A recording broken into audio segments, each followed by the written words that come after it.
frittata, there are hundreds of ways to make frittata. We love all of them. Absolutely. It's a fantastic dish, brunch thing, whatever you want to make it for. Today we're going to go with some mushrooms, some spinach, onion, bit of bacon. You could use smoked pancetta if you so want to.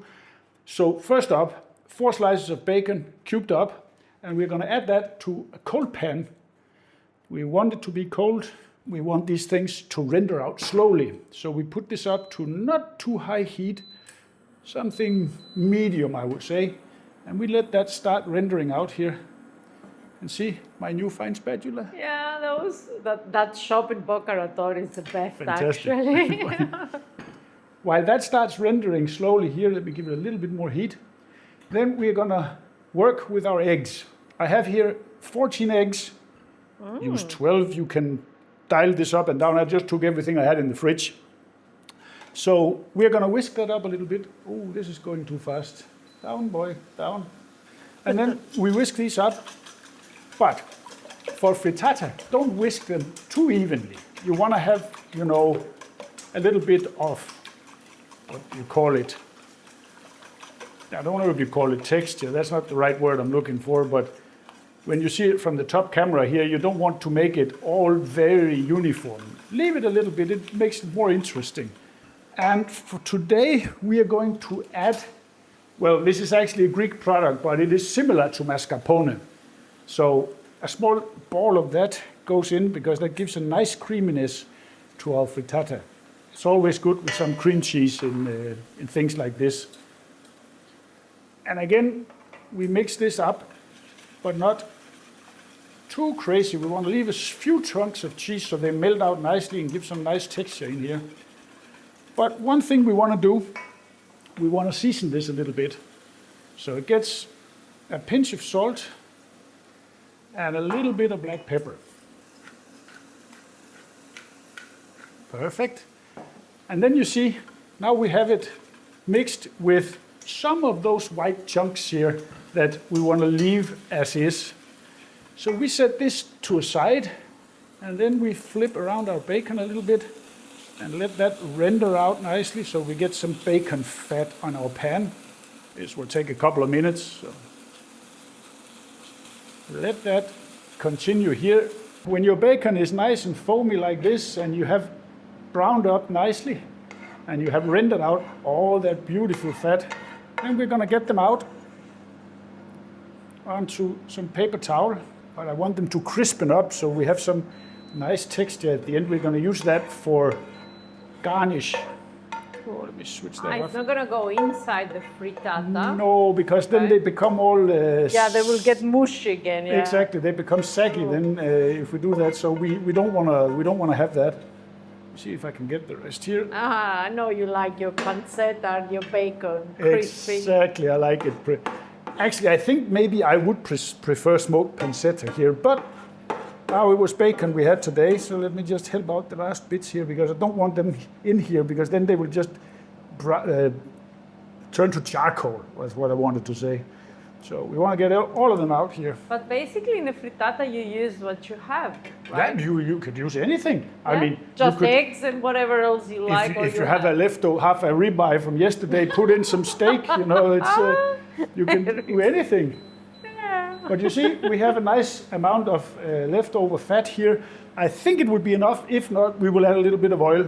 But now we go in with, I'm using red onion today, medium-sized red onion chopped up. And we're going to let that start sweating out here before we add anything else. One thing here, when we start with onions and also the next of the ingredients that we're going to put in, I'm going to give it a little bit of salt. It helps with the flavor combining, and it helps draw out the moisture from the vegetables when we're cooking them. So you're full of tricks, aren't you? Speeds up the process a little bit. You can use white onion. You can use whatever. Now I had red. You could use shallots for that matter. Yeah, exactly. This is basically one of Even those. spring onion, you could put. Yeah, or if you're so inclined, you could use leek. I'm not a fan of leek, but you could. Yeah, so, I'm not crazy about it either. No, but let them sweat out a little bit till they are sort of half translucent, and then we continue. When your onions, they start to get a little bit translucent. In this case, when they're red, you can see they start getting pale, not the vibrant red they were before. Then we're gonna move things around a little bit, create a little bit of space. Take a clove of garlic. I'm not allowed to use more, as per instructions. There we go. A little bit of garlic, not too much, just to give a little bit of flavor to this. But is it common to put garlic in a frittata? I don't know, I just like it. Yeah, okay. I like garlic in most everything. So that starts smelling nicely. Then we are going to add, this is 4 large portobello mushrooms, washed and cubed. Again, I've said it before, don't believe all the bullshit that you're not allowed to wash your mushrooms. They don't suck any water, and anyway, they're gonna release a lot of water, so just wash them so you don't have soil in your food. So now we're just gonna let this start to get the water out of the mushrooms to reduce the size. Looks like a lot, but they reduce a lot when they start cooking here, so don't worry about it. The others were, by the way, oyster mushrooms, or plevrotus, or whatever you want to call them. They have many names. You can use any type you like. White button, brown kinds. button, Yes. shiitake, if you... Portobello, porcini, whatever. Huh? In a pinch, if you only have dried shiitake, by all means, use dried shiitake. Just put them in water overnight in the fridge. Perfect. Straight up to go. So this is an empty your fridge kind of situation. Let this reduce there, and I'll see you. So when all our water is gone, as you can see here, pan is dry and it changes sound. Now you can hear, instead of like boiling, they are frying. I'm gonna add a green bell pepper, cubed up. You could add this earlier if you want it to be really soft, but I like the pepper to have some texture. I don't want it to cook out, so I like to add it later in the process. 10, 12 halved cherry tomatoes. Give it a good mix. And now it's drying out a little bit, I can see, so I'm gonna give it just a little bit of oil here. But the smell is very promising, I can say that. It does, it does. No, but I like that, you know, the mushrooms, when they start browning, the deep flavor they are giving, I love that. And look at the colors here, red, green, brown, it's gonna be beautiful. Actually, if you would add just some tomato there, sauce, you could have a pasta sauce ready. Yeah, you could do that. Yeah? Absolutely. Absolutely, a little bit of our smoked tomato sauce. Yeah. I could see that happening. Yeah, Now- me too. I can envision that. So now we're just gonna let this go for a couple of minutes till the tomatoes, they start shrinking, releasing some water, and the peppers, they change a little bit color. This is not long, maybe 4, maybe 5 minutes.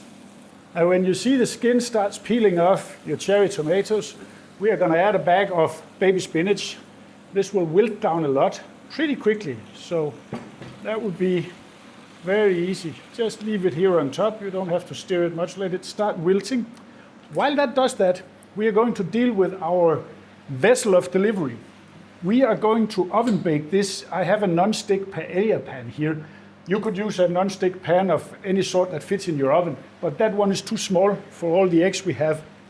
Although it is non-stick, I want to butter it up a little bit, because just swing it around with a... Extra precaution, huh? Yeah, because they can be difficult to get out, and you don't want your frittata to look like, I wouldn't want to say look like shit, but if you want to serve it for a brunch, you want it to look good. So give it a good coating here of butter. I mean, you could do this with a paper towel if you so want, but I actually prefer just a lump of butter on the fork. That looks good to me. So now we get this ready over here. 2 more minutes. Remember our partially mixed eggs? And look how beautiful this is. We let it cool down just a little bit, but look at the colors here. This is gonna be so good, and it smells amazing in here. So we're gonna mix this into our egg mixture. Dump it all in there and give it a good mix so we get everything nice and combined. Like that. And that's about it. Then all goes into our paella pan.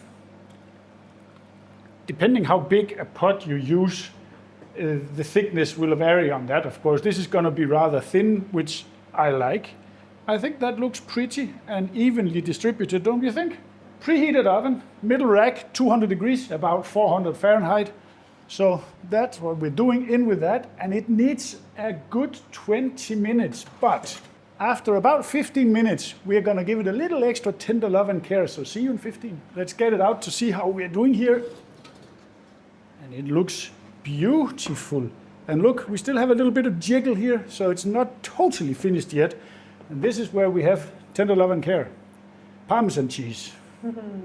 Ooh, Over that the will top. make it extra special. Yeah. This will make it really nice. That will. But And in the microplaner, look how nice it looks. yeah.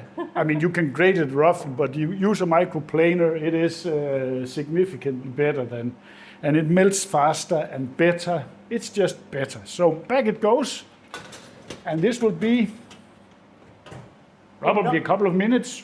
Absolutely beautiful. I mean, you can take it as far as you want with regards to the cheese. If you want to take it further to make it brown, that's all up to you. I'm not fond of that. Neither am I. But look, it's so fluffy, this thing. It's beautiful. So fluffy, I'm gonna die. Something like that, yeah. So now it's all a question of bacon. Of course, if you don't add your pork, Yeah, exactly. you go And on- it's nice and crispy. Oh, it's just... No, that needs to be there. That little contrast there of crunchy bacon over top here, it makes it so much better. So this is soon ready to make some thumbnails so it can cool down a bit so I can give it a taste and tell you the verdict. And would you look at this? I don't know if you can see that, but the texture, it's like a sponge. It's fantastic. It's perfect texture. It's just nice, wonderful. So this is the moment of truth. Beautiful piece with bacon, spinach, mushrooms. Ooh.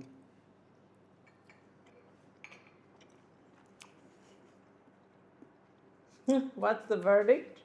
That's just fantastic. Invite over friends for brunch. Put this, serve it like this in the middle of the table. Rustic look, excellent. They will love it with the mushrooms. The flavor profile is excellent with the spinach. This is just wonderful. You should give this a shot.